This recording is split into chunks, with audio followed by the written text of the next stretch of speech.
حضرت شیخ سعدی رحمتullah علیہ اپنا ایک واقعہ بیان کرتے ہوئے فرماتے ہیں کہ میں ایک مرتبہ کچھ بزرگوں کے ہمراہ کشتی میں سوار تھا۔ ہماری کشتی کے پیچھے ایک اور چھوٹی کشتی آ رہی تھی جو ڈوب گئی اور اس میں سوار دو بھائی بھور میں پھنس گئے۔ بزرگوں میں سے ایک نے ہماری کشتی کے ملاح سے کہا، ان دونوں کو پکڑ کر زندہ نکال لو تو تمہیں ہم ایک کے بدلے 50 دینار دیں گے۔ یہ سن کر ملاح لبکا اور اس نے ایک کو زندہ نکال لیا جبکہ دوسرا ڈوب کر مر گیا۔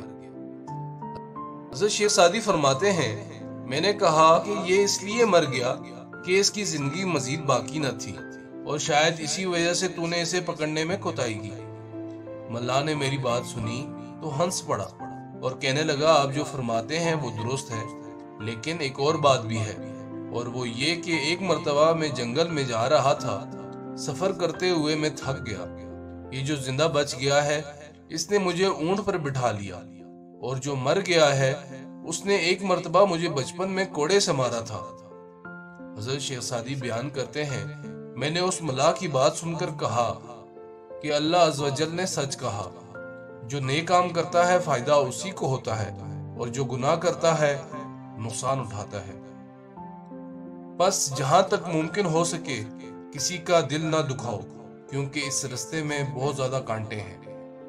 نفرت سے پرہیز کرو کیونکہ ابھی تمہارے بہت سے کام باقی ہیں۔